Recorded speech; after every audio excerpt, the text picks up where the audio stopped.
बघा मित्रांनो, आजच्या व्हिडिओ लेक्चरमध्ये आपल्याला फर्टिलायझेशन म्हणजे काय आणि मागच्या व्हिडिओमध्ये आपण पाहिलं पार्थेनोजेनेसिस म्हणजे काय, म्हणजे फर्टिलायझेशन न होता नवीन ऑर्गॅनिझम बनणं ही पाहिलं. आता फर्टिलायझेशन होऊन झायगोट बनवून झायगोट पासून नवीन ऑर्गॅनिझम कसा बनतो आणि फर्टिलायझेशनचे टाइप्स या ठिकाणी आपल्याला स्टडी करायचे. म्हणजे फ्युजन ऑफ मेल आणि फिमेल गॅमेट त्याला डिप्लॉइड झायगोट बनतो, त्याला सिंगॅमी असं म्हणतात. फर्टिलायझेशनला म्हणतात सिंगॅमी. मेल आणि फिमेल गॅमेटच्या फ्युजनच्या प्रोसेसला ऑफनली युज्ड शब्द म्हणजे फर्टिलायझेशन आहे. ऑफनली युज्ड शब्द कुठला आहे? फर्टिलायझेशन. मेल आणि फिमेल गॅमेटच्या फ्युजनला ऑफनली युज्ड शब्द फर्टिलायझेशन आहे. ऍक्च्युअली त्याला मेल आणि फिमेल गॅमेटच्या फ्युजनला सिंगॅमी असं म्हणतात. मग सिंगॅमी आणि फर्टिलायझेशन फ्रिक्वेंटली इंटरचेंजेबली वापरतात. मग फर्टिलायझेशनचे दोन प्रकार आहेत. पहिला प्रकार जो आहे तो एक्सटर्नल फर्टिलायझेशन आणि दुसरा फर्टिलायझेशनचा जो प्रकार आहे त्याला इंटरनल फर्टिलायझेशन. पहिल्यांदा आपण पाहूया एक्सटर्नल फर्टिलायझेशन म्हणजे काय. एक्सटर्नल फर्टिलायझेशन म्हणजे काय? सिंगॅमी. मेल आणि फिमेल गॅमेटच्या फ्युजनला फर्टिलायझेशन किंवा शिनगॅमी म्हणतात. फर्टिलायझेशन किंवा सिंगॅमी जर बाहेर होत असेल, म्हणजे कुठं? पाण्यामध्ये, बाहेर वाटरमध्ये होत असेल, फिमेलच्या शरीराच्या बाहेर, outside the body of organism, एखाद्या प्राण्याच्या शरीराच्या बाहेर पाण्यामध्ये जर मेल आणि फिमेल गॅमेट फ्यूज होत असेल तर त्याला एक्सटर्नल फर्टिलायझेशन असं म्हणतात. म्हणजे काय? मेल आणि फिमेल गॅमेट फ्युजन म्हणजे सिंगॅमी ऑकर्स इन वॉटर. वॉटर म्हणजे outside the body of organism. आता उदाहरणार्थ बघा, बेडकांच्या मध्ये फ्रॉग, बोनी फिश मध्ये, फ्रॉग हे अँफिबियन्स झाले. बोनी फिश अँफिबियन्स मध्ये मेल फ्रॉग जो आहे तो स्वतःचे स्पर्म पाण्यामध्ये सोडतो, वॉटरमध्ये. फिमेल फ्रॉग स्वतःचे एग पाण्यामध्ये सोडतं. एग आणि स्पर्म बाहेर पाण्यात फ्यूज होतात, याला एक्सटर्नल फर्टिलायझेशन म्हणतात. एग आणि स्पर्म कुठे फ्यूज होतात? बाहेर पाण्यामध्ये फ्यूज होतात. बेडकांच्या बाबतीत, फ्रॉगच्या बाबतीत. आणि बोनी फिश, ओस्टिओच्थिस म्हणतोय आपण त्याला, त्यांच्यामध्ये मेल आणि फिमेल गॅमेटचं फ्युजन बाहेर, पाण्याच्या बाहेर होतं, त्याला एक्सटर्नल फर्टिलायझेशन म्हणतात. ज्या ऑर्गॅनिझम मध्ये एक्सटर्नल फर्टिलायझेशन असतं, organism exhibiting external fertilisation show great synchrony between sexes and gametes released in surrounding water. म्हणजे ज्या ऑर्गॅनिझम मध्ये एक्सटर्नल फर्टिलायझेशन होतं त्यांच्या सेक्स ऑर्गनची मॅच्युरिटी म्हणजे टेस्टिस आणि ओव्हरीज हे एकदमच मॅच्युअर होतात. म्हणजे मेल जो आहे, मेल फ्रॉग जो आहे तो स्पर्म पण त्याच वेळा सोडला पाहिजे, फिमेल फ्रॉग एग पण त्याच वेळा सोडलं पाहिजे. दोघांची मॅचिंग एकाच वेळा गॅमेट सोडले पाहिजेत. मेल आणि फिमेल दोन्हीही एकाच वेळेला गॅमेट्स पाण्यामध्ये सोडले पाहिजेत. मेल फ्रॉग जो आहे स्वतःचे स्पर्म पाण्यामध्ये त्याच वेळा सोडलं पाहिजे आणि फिमेल फ्रॉग जे आहे स्वतःचे एग ज्या वेळेला स्पर्म सोडलेले असतात त्याच वेळेला तेच एग सोडलं पाहिजे. म्हणजे दोन्ही एकाच वेळा सिंक्रोनी असली पाहिजे. गॅमेट्स पाण्यामध्ये अवेलेबल पाहिजेत ना, कारण बाहेर पाण्यात गॅमेट फ्यूज होणार आहेत. म्हणजे गॅमेट बाहेर सोडण्याचा कालावधी आणि सेक्स ऑर्गनची मॅच्युरिटी सिंक्रोनी असते, म्हणजे एकाच वेळेला होते, म्हणून जेणेकरून दोन्ही गॅमेट फ्यूज होऊ शकतील. सिंगॅमीची प्रोसेस जास्त होऊ शकेल, गॅमेटिक फ्युजन जास्त होऊ शकेल. आता उदाहरणार्थ बघा, मी असं म्हटलं मेल फ्रॉग जो आहे तो स्पर्म सोडलाय आणि फिमेल फ्रॉग एगच सोडलं नाही, तर एक्सटर्नल फर्टिलायझेशन होईल का पाण्यात? नाही. फिमेल फ्रॉग एग सोडलंय आणि मेल फ्रॉग स्पर्मच नाही सोडला, तर एक्सटर्नल फर्टिलायझेशन पाण्यात होईल का? नाही.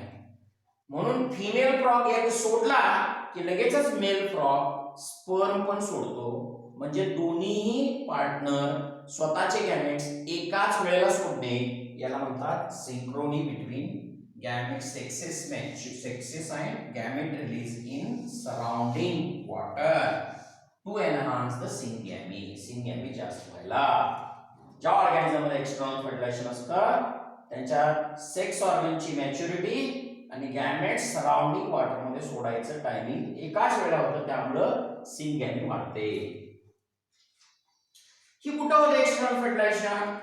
बोनी फिश आणि फ्रॉग. बघा बोनी फिश आणि फ्रॉग जे असतात त्यांचा पाण्यामध्ये नंबर लार्ज असतो. बघा बोनी फिश आणि फ्रॉग जे असतात त्यांचे पाण्यामध्ये नंबर काय असतात? लार्ज असतात. कारण ते कुठल्या फर्टिलायझेशन म्हणतात? External fertilization. बोनी फिश आणि फ्रॉग त्यांचे पाण्यामध्ये नंबर जास्त असतात, ते एक्सटर्नल फर्टिलायझेशन म्हणतात. बघा या एक्सटर्नल फर्टिलायझेशनचा डिसएडव्हांटेज काय आहे? आता स्पर्म आणि एग बाहेर पाण्यात फ्यूज झालंय, म्हणजे पाण्यामध्येच एग मधनं नवीन फिश येणार, नवीन फ्रॉग येणार. तो फ्रॉग मोठा होईपर्यंत जगण्याचे चान्सेस थोडेसे कमी असतात, म्हणजे त्याची लाईफ थ्रेटनिंग असते. का? बघा मी काय सांगले, मेल आणि फिमेल गॅमेट बाहेर पाण्यात फ्यूज झाले, त्या अंडे फ्यूज झाले, त्या अंड्यामधून पिलं बाहेर येतं. ते पिलं मोठं होईपर्यंत जगण्याचे चान्सेस बाहेर पाण्यात कमी असतात. कारण का? त्यांना त्या पिलांच्यावरती शिकार करणारा दुसरा प्राणी ते अंडे खाऊ शकतो किंवा त्या लहान पिलांना खाऊ शकतो. म्हणून तिथं बाहेर जे फर्टिलायझेशन होतंय तिथं प्राणी मोठा होईपर्यंत जगण्याचे चान्सेस कमी असतात. म्हणजे काय म्हटलंय? Offsprings are produced by external fertilization. Offsprings are extremely vulnerable to predators. External fertilization जे ऑफस्प्रिंग बनतात ते त्याच्या शिकार होतात, ते भरपूर शिकार करतात त्याच्यावरती प्राणी, आणि मोठं होईपर्यंत त्यांचं सर्वायवल कमी होतं, थ्रेटनिंग म्हणजे कमी होतं.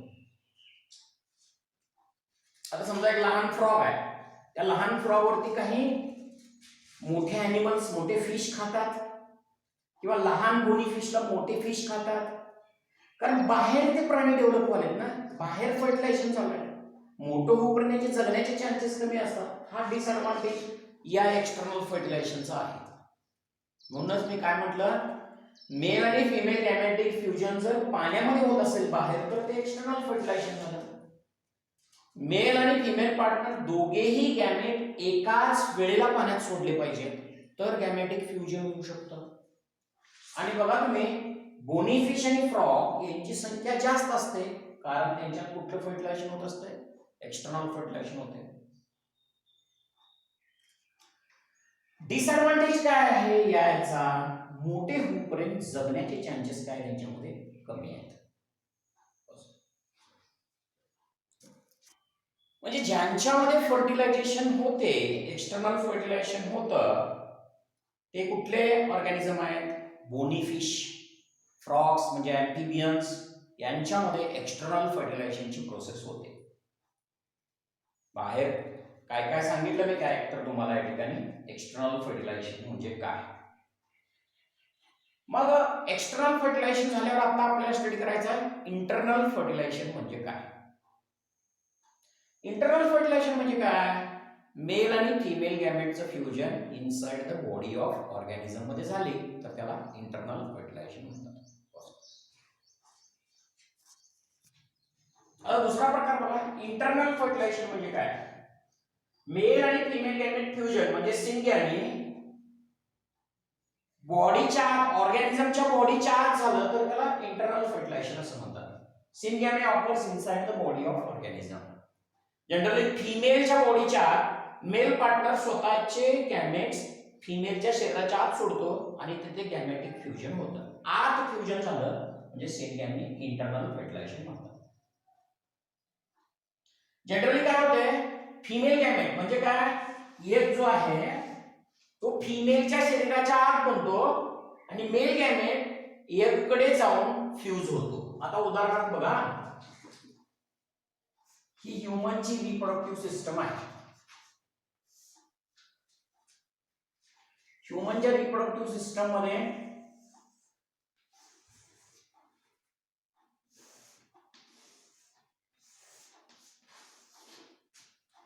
इथं असतात ओव्हरी, हे ओव्हरी. ओव्हरी काय सोडतं, मेन्स्ट्रुअल सायकलच्या 14व्या दिवशी इथं काय सोडतं, फॉलोपियन ट्यूब मध्ये एग सोडतं. एग म्हणजे कुठला गॅमेट, फिमेल गॅमेट. ही जी ट्यूब आहे ना रे, त्या ट्यूबला म्हणतात फॉलोपियन ट्यूब.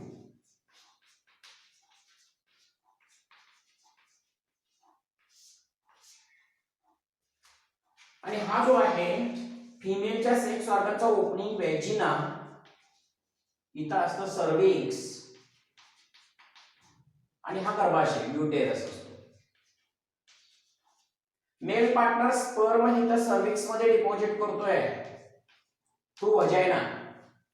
वजायना मध्ये सेक्शुअल कॉन्टॅक्ट केल्यानंतर मेल पार्टनर कुठं सोडतो, स्पर्म सर्व्हिक्स मध्ये सोडतो. हे स्पर्म कसे असतात, मोटाईल असतात, मूव होतात, फिमेलच्या रिप्रोडक्टिव्ह ट्रॅक्ट होऊन कुठं जातात, जिथं एग सोडलेला आहे ना रे, तिथं स्पर्म मूव्ह एग बरोबर फ्यूज होतात. म्हणजे फिमेलच्या रिप्रोडक्टिव्ह ट्रॅक्टच्या आत कुठल्या ट्यूब मध्ये, फॉलोपियन ट्यूब मध्ये स्पर्म आणि एगचं फ्युजन झालं. हा स्पर्म, हा एग, इथं फ्युजन झालं स्पर्म आणि एगचं. म्हणजे fertilization inside the female body. ही फिमेल रिप्रोडक्टिव्ह सिस्टम आहे.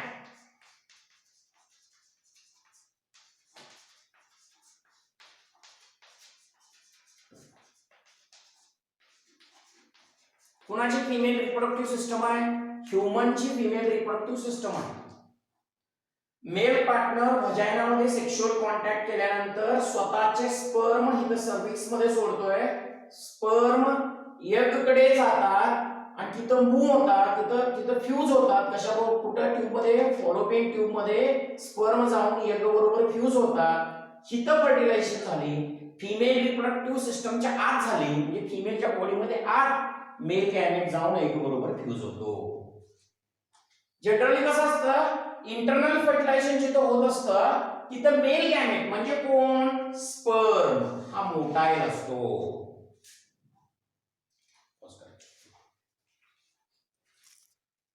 बघा आता, ही ह्यूमन फिमेल रिप्रोडक्टिव्ह सिस्टम आहे. या फिमेल रिप्रोडक्टिव्ह सिस्टम मध्ये ही जी ट्यूब असते तिला फॉलोपियन ट्यूब म्हणतात. इथं जो भाग आहे या भागाला म्हणतात गर्भाशय म्हणजे युटेरस. हा फिमेल रिप्रोडक्टिव्हचा बाहेरचा ओपनिंग व्हॅजिना म्हणतात. त्याच्यानंतरचा ओपनिंग सर्व्हिक्स. आणि ही ओव्हरी, फिमेल रिप्रोडक्टिव्हची जी ओव्हरी आहे ती प्रत्येक महिन्याच्या 14व्या दिवशी, एमसी सायकलच्या 14व्या दिवशी ही जी ओव्हरी आहे ती या ट्यूब मध्ये फिमेल गॅमेट म्हणजे एग सोडते. एमसी सायकलच्या 14व्या दिवशी ओव्हरी जी आहे ती ह्या फॉलोपियन ट्यूब मध्ये फिमेल गॅमेट म्हणजे एग सोडत असते. आणि मेल पार्टनर स्वतःचे स्पर्म ह्या सर्व्हिक्स मध्ये सोडतो. व्हाजायनाच्या द्वारे सेक्शुअल कॉन्टॅक्ट करत असताना मेल पार्टनर स्पर्म इथे सोडतो आणि हे स्पर्म एग कडे मूव्ह होतात, ह्या ट्यूब मध्ये जातात. कुठल्या ट्यूब मध्ये जातात, फॉलोपियन ट्यूब मध्ये जातात. तिथे एग बरोबर फ्यूज होतात आणि फर्टिलायझेशन होते. म्हणजे फिमेल बॉडीच्या आत फर्टिलायझेशन झाली, ही इंटरनल फर्टिलायझेशन झाली. मग नंबर ऑफ स्पर्म प्रोडक्शनची संख्या एग प्रोडक्शन पेक्षा जास्त असते. प्रत्येक महिन्याला यातले 2 ओव्हरी पैकी एकच ओव्हरी 14व्या दिवशी एग सोडते. एकच एग सोडत असते प्रत्येक महिन्याला फिमेल, ह्यूमन फिमेल मध्ये. म्हणजे एग क्वांटिटी प्रोडक्शन कमी आहे, परंतु एका एगला फर्टिलाइज करायला ह्यूमन मेल जो आहे तो 300 to 400 मिलियन स्पर्म सोडतो आत. तुम्ही म्हणाल का 300 to 400 मिलियन स्पर्म पैकी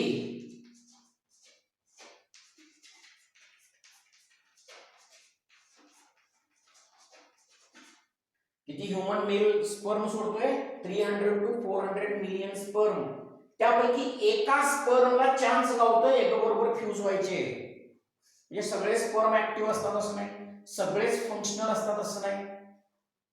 काही इथपर्यंत जाऊपर्यंत मरतात पण युटेरस मध्ये. म्हणजे काय, number of sperm production जास्त, significant reduction in the number of egg production. female मध्ये egg production कमी असतं, मेल मध्ये मेल गॅमेट म्हणजे स्पर्म प्रोडक्शनची संख्या काय असते तर जास्त असते, लक्षात ठेवायचं. आता 300 to 400 मिलियन स्पर्म मध्ये एका स्पर्मला चान्स गावतो एक बरोबर फ्यूज व्हायचा. आता सीडेड प्लांट जे आहेत अँजिओस्पर्म, जिम्नोस्पर्म मध्ये मेल गॅमेट हा फिमेल गॅमेट कडे जायचा असेल तर पोलन ग्रेनच्या माध्यमातून जातो. पोलन ग्रेन मेल गॅमेटला फिमेल गॅमेट कडे नेतं आणि तिथं फर्टिलायझेशनची प्रोसेस होते. ही झाली इंटरनल फर्टिलायझेशन.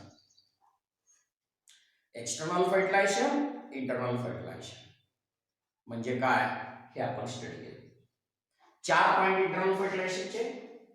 फर्टिलायझेशन फिमेल बॉडीच्या आत होते. फिमेल गॅमेट जो फिमेलच्या रिप्रोडक्टिव्ह सिस्टमच्या आत बनलेला असतो त्याच्याबरोबर जाऊन मेल गॅमेट फ्यूज होतो. मेल गॅमेटची संख्या फिमेल गॅमेट पेक्षा जास्त असते. मेल गॅमेट प्रोडक्शन जास्त असतं, फिमेल गॅमेट प्रोडक्शन कमी असतं. मेल गॅमेट मोटाईल असतात, जनरली फिमेल गॅमेट कडे ते मूव्ह होतात स्वतः. सीडेड प्लांट मध्ये मेल गॅमेट फिमेल गॅमेट कडे जायचं असेल तर पोलन ग्रेन नेतं, स्टिग्मावरती जाऊन पडतं, पोलन ट्यूब बनते आणि मेल गॅमेट जो एग कडे ओव्हरी कडे नेला जातो. ब्रायोफाइट, टेरिडोफाइट, जिम्नोस्पर्म, अँजिओस्पर्म आणि जास्तीत जास्त ॲनिमल मध्ये इंटरनल फर्टिलायझेशन होते. कुठल्या कुठल्या? Bryophyte, pteridophyte, gymnosperm, angiosperm plant मध्ये आणि मोठ्या सगळ्या ॲनिमल्स मध्ये. मग कॉर्डेक्स मध्ये रेप्टाइल्स, बर्ड्स, एव्स, मॅमल्स या सगळ्या हायर ॲनिमल्स मध्ये इंटरनल फर्टिलायझेशन होते. आणि एक्सटर्नल फर्टिलायझेशन आल्गी, बोनीफिश आणि एम्फिबियन्स, फ्रॉग यांच्यात एक्सटर्नल फर्टिलायझेशनची प्रोसेस होते. मेल आणि फिमेल गॅमेटिक फ्युजन बाहेर होतं फिमेल बॉडीच्या. मग आता जर दोघांमध्ये डिफरन्स पाहिजे तर डिफरन्स काय आहे ते पाहूया आपण.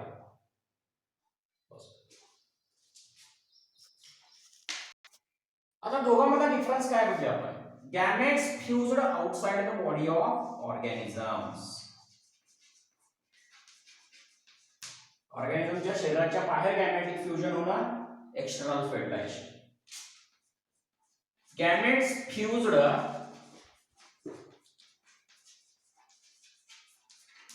inside the body of organism.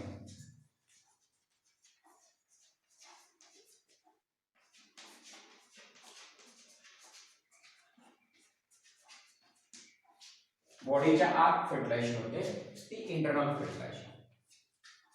Next algae,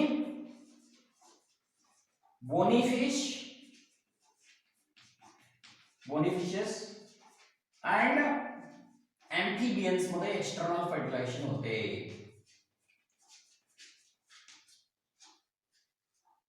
internal fertilization कुठे होते? Bryophyte, pteridophytes,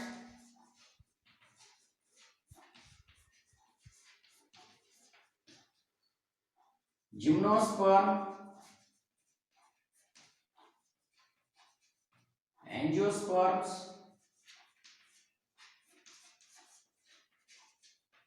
and most of animals.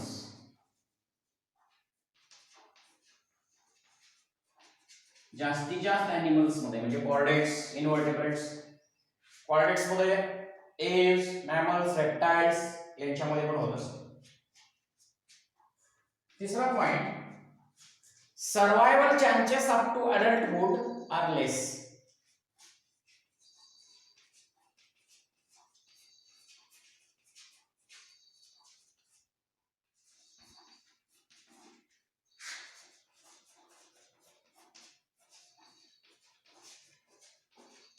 मोठं होईपर्यंत जगण्याचे चान्सेस कमी असतात. कारण का? समजा बाहेर मेल आणि फिमेल गॅमेट फ्यूज झालंय, शिकार करणारे प्राणी येऊन ते अंड खाऊ शकतात फर्टिलाइज झालेलं, किंवा लहान पिल्लं जे अंडामधून बाहेर पडतात ते मोठं होईपर्यंत जगू शकत नाही, कारण शिकार करणारे प्राणी त्याला येऊन खाऊ शकतात. म्हणून सर्वायवल चान्सेस आर लेस असतात. इथं सर्वायवल चान्सेस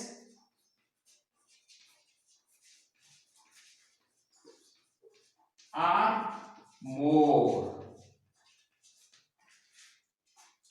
नवीन ऑर्गॅनिझमचं डेव्हलपमेंट फिमेलच्या बॉडीच्या आत होतं. इंटरनल फर्टिलायझेशन मध्ये कसं असतंय, मेल आणि फिमेल गॅमेटचं फ्युजन फिमेलच्या बॉडीच्या आत होतंय. म्हणून नवीन ऑर्गॅनिझम हा जगण्याचे चान्सेस मदरच्या शरीराच्या आत, आता ह्युमनचं एक्झाम्पल घ्या, 9 months and 9 days हा प्रेग्नेन्सीचा कालावधी जो आहे तो आत बेबीचं डेव्हलपमेंट होत असतं. बेबी मोठं होईपर्यंत जगण्याचे चान्सेस काय असतात, ह्या जास्त असतात इंटरनल फर्टिलायझेशन मध्ये. कारण तिथं बेबी ही फिमेलच्या बॉडीच्या आत डेव्हलप व्हायला लागली. तिथं कुठला शिकारी येऊन त्याला मारू शकत नाही मोठं होईपर्यंत. म्हणजे बेबी डेव्हलप होईपर्यंत, पूर्ण डेव्हलपमेंट होईपर्यंत त्यांच्या जगण्याचे चान्सेस काय असतात तर जास्त असतात इंटरनल फर्टिलायझेशन मध्ये, इथं कमी असतात. इथं मेल आणि फिमेल गॅमेट दोन्हीही लार्ज क्वांटिटी मध्ये प्रोडक्शन होतात. इथं मेल गॅमेटची संख्या जास्त असते फिमेल गॅमेट पेक्षा. both male and female gametes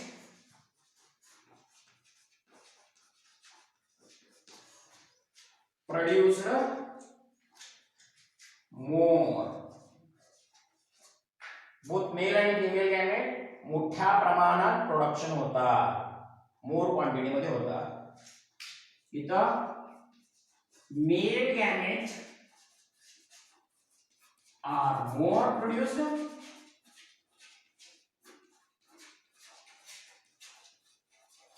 but female gamete are less.